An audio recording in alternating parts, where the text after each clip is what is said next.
Raider Nation, big news is coming your way. The Las Vegas Raiders are getting serious about building a stronger offensive line, and this could shape their entire 2025 draft plan. With 9 total picks in this year's draft, the Raiders have a real shot to grab top talent in every single round. Now, let's talk about something important: the big men up front. The offensive line is looking much better than most people think. Whether it's Jordan Meredith, Alex Kappa, or Dylan Parham, the Raiders have several players who can step in and compete. And honestly, we might already have 6 linemen who can hold their own on the field at any time.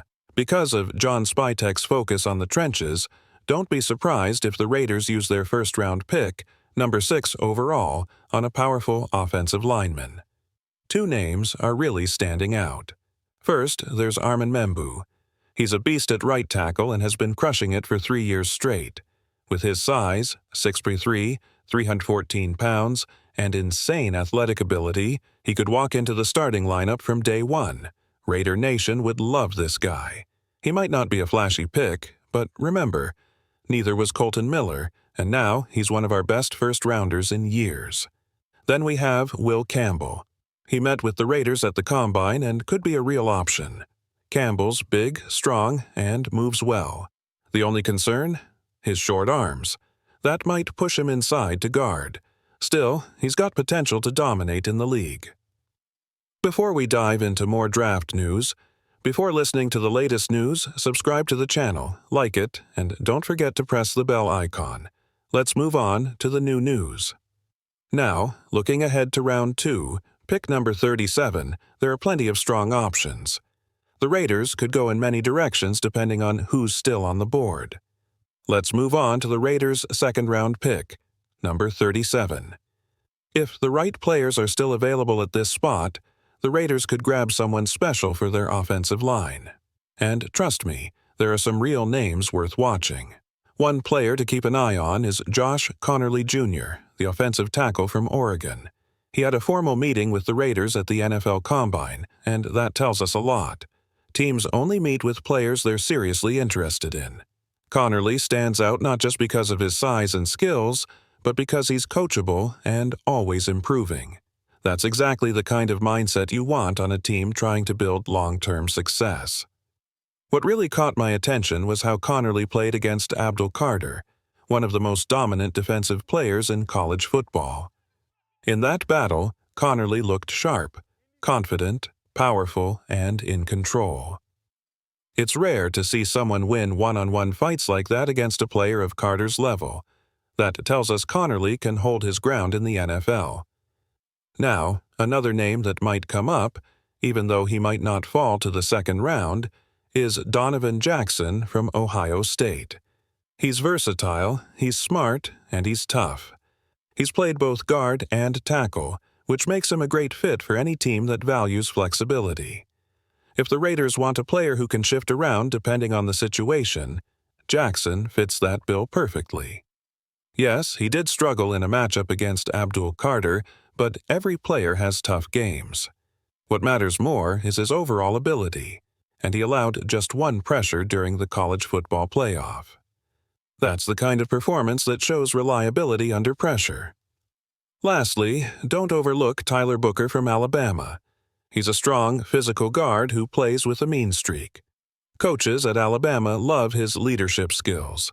He's the type of guy who sets the tone for the whole locker room, exactly what a young Raiders offensive line needs. All 3 of these linemen, Conerly, Jackson, and Booker, have the toughness, work ethic, and raw talent to take this Raiders line to the next level. When it comes to building a strong offensive line, it's not always about having the fastest or flashiest athlete. Sometimes it's about grit, power, and how 2 players can bring out the best in each other.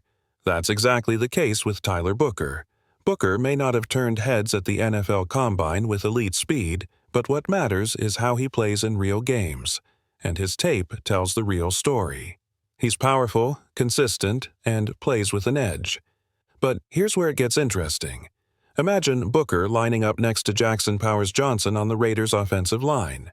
These 2 could become a dominant force, something like the chemistry we once saw between Rodney Hudson and Gabe Jackson.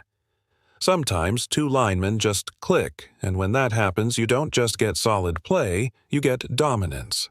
Booker and JPJ could be that next great duo in silver and black. Now, let's look at the third round, where the Raiders hold pick number 68. This is where things get strategic, and connections start to matter more. Jonah Savainea, the big lineman from Arizona, might be an option here. Why? Because he played under Brennan Carroll, now the Raiders' offensive line coach, back when Carroll was at Arizona. That familiarity could give Jonah a real shot at joining the Raiders. He's big, 6'4", 325 pounds, and he's tough. While he might not have the quick feet to shine at tackle, if you move him inside to guard, he can handle business. He's a reliable 3-year starter and rarely misses games. With that kind of durability and his connection to the coaching staff, he's definitely a name to watch. Still, if you ask me which lineman I'd love to see the Raiders draft in round 3, it's Tate Ratledge from Georgia. This guy brings pure toughness. He's the kind of lineman who leaves bruises. Even in a loss, you feel his impact. He's physical, nasty in the trenches, and pairs perfectly with a player like JPJ. Put Ratledge and Powers Johnson together, and even if the scoreboard doesn't favor the Raiders every week, opposing teams will remember that battle in the trenches. They'll feel it the next game, the next week, just like teams felt it after playing the Detroit Lions last season. Let's talk about Tate Ratledge, a guy who doesn't just play football, he lives it. For 3 straight years, he held it down at right guard for Georgia, one of the most competitive programs in the country. That alone says a lot, but when you look deeper, his strength lies in more than just physical ability. It's his mindset. Ratledge brings that old-school smash-mouth football mentality the Raiders could thrive on. He's built tough, plays tough, and has leadership in his DNA. People inside the league respect him not just for what he does on the field, but how he carries himself off it. And while his college tape had its messy moments, like most linemen in tough programs, his performance at the Combine proved he's got rare athletic traits for his size. Plus, there's an interesting off-field bond. Ratledge is close friends with Brock Bowers, another top-tier prospect. Chemistry like that matters, especially when you're building a young, connected offensive core. So, here's the big question. If the Raiders only draft one offensive lineman this year, who should it be? Fans might debate over names, but from a toughness and leadership angle, it's hard to ignore Ratledge. That said, I don't believe Las Vegas stops at just one lineman. In fact, I expect the team to walk away from the draft with at least 2 solid additions, one on the outside and one interior anchor. Now, let's jump into round 4, pick 108, a turning point in the draft where depth becomes dicey. The talent pool starts thinning fast and finding value becomes a challenge. But there's one name that stands out, Charles Grant from William & Mary. Here's why Grant matters. He's got an incredible 7-foot wingspan, which is rare even at the pro level. His footwork, control, and wrestling background all point toward serious upside. Yes, wrestling. And if you've ever trained or even watched wrestling growing up, you know, it builds core strength, balance, and leverage like nothing else. Grant's no big school star, but don't let that fool you.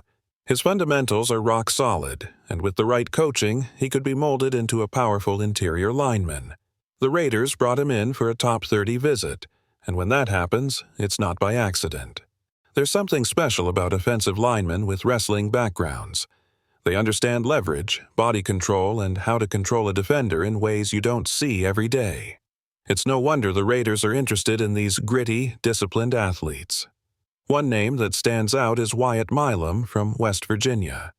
This guy's been a wall at left tackle for the Mountaineers, starting for 4 years and allowing 0 sacks since 2021.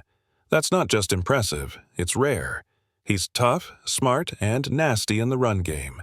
Everything you want in a guard. Now, is he a perfect fit at tackle in the NFL? Probably not. His first-step quickness isn't ideal, and he's been flagged a lot. 27 penalties in his college career, including 12 last season.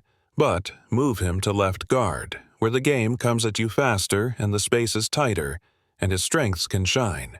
His physicality? solid. His awareness? Very high. He's got a 91.1 PFF grade, which tells you how effective he's been, despite those athletic limitations. And now, let's dive into round 5. Pick 143. This is where teams look for reliability. Guys who may not be flashy but can step in and handle business. One player fits that mold perfectly. Miles Frazier from LSU. Frazier started for 4 years at both right and left guard. What makes him interesting isn't just his experience, it's how smart and balanced he plays. He sees the game clearly, his footwork is sharp. Reminds me a little of Dylan Parham with how he reads a play before it happens. Now, let's be real.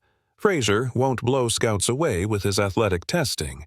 He's not the fastest or strongest, and he's got smaller hands for a lineman. But he makes up for it with consistency, awareness, and a strong foundation. His PFF grade was a solid 70.3, and he's been tested against SEC talent every week. The bottom line? In the later rounds, you're not looking for perfect. You're looking for guys who won't get overwhelmed. Frazier has the mentality, the polish, and the football IQ that could earn him a role in the Raiders' rotation early on. Let's talk about a prospect flying under the radar, but firmly on the Raiders' radar. Jackson Slater. The Raiders met with him during his pro day, and trust me, there's real interest here. Slater is a sturdy presence at 6'3", 311 pounds. He's a classic north-south blocker, great in power runs, strong at the point of attack. If you're asking him to push defenders off the line and pave the way for the running back, he's your guy. But don't expect him to shine in wide zone schemes. His lateral movement isn't where it needs to be for those types of plays. Still, Slater held his own at the Senior Bowl, which says a lot.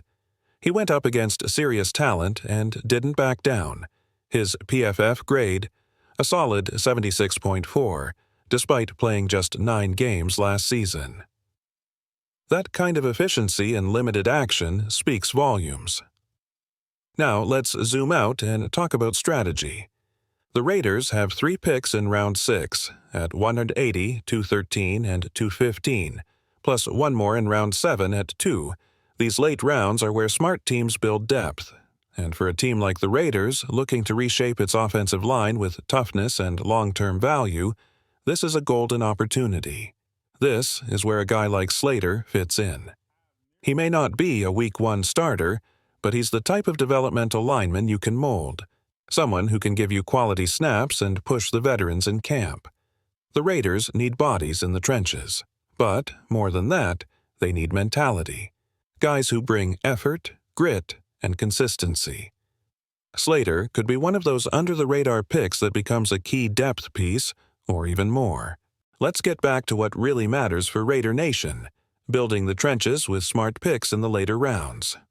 Now, one name you shouldn't overlook in round 6 is Joshua Gray, the offensive lineman out of Oregon State. This guy isn't flashy, but he's exactly the kind of tough, reliable player the Raiders should be targeting late in the draft. Gray started for 5 seasons and served as a team captain, 2 signs of leadership and dependability. He's a natural fit at guard, where his power and physical style make him a strong run blocker. If you're pounding the ball between the tackles, Gray gives you the kind of punch this team has been missing up front. But let's be real. He's not a tackle at the NFL level. His feet are just too slow in pass protection against the speed rushers of today's league. That's been one of the knocks on him, and it's fair. You're not drafting him to protect the edge. You're drafting him to control the inside. At 6 feet 5 inches, 300 pounds, there's room to add more bulk to his frame. With a little development and the right coaching, Gray could absolutely become a dependable rotational piece, or even push for a starting spot down the line. The Raiders need more guys who bring toughness, leadership, and physicality in the trenches. Joshua Gray checks every one of those boxes. For a team still shaping its identity under center and trying to dominate on the ground, this is a player who fits that vision. Now let's roll into round 7, where hidden gems can sometimes shape a team's future. The Raiders know this, and they've been scouting with sharp eyes. One player to keep tabs on? Caleb Rogers, the former team captain from Texas Tech. He's played more than 4,200 snaps and lined up all over the offensive line. Left tackle, left guard, right guard. That kind of versatility is hard to find, especially this late in the draft. Sure, he's not the most explosive athlete, and his physical upside might be limited.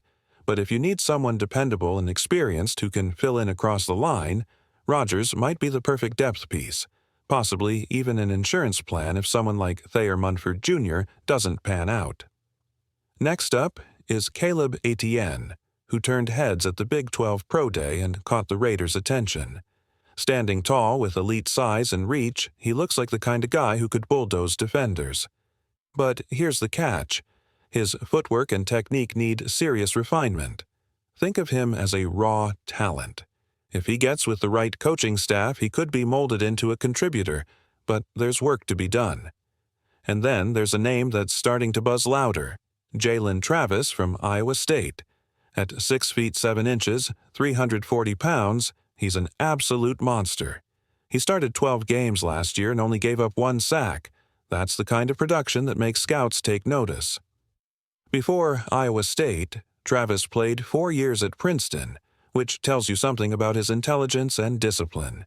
He's big, smart, and experienced. 3 traits that fit well with a team like the Raiders, especially if they're looking to beef up the offensive line without burning a high pick. These are the types of players that could give the Raiders real value in the 7th round. They might not start on day 1, but with the right development, one of them could become a serious contributor down the line.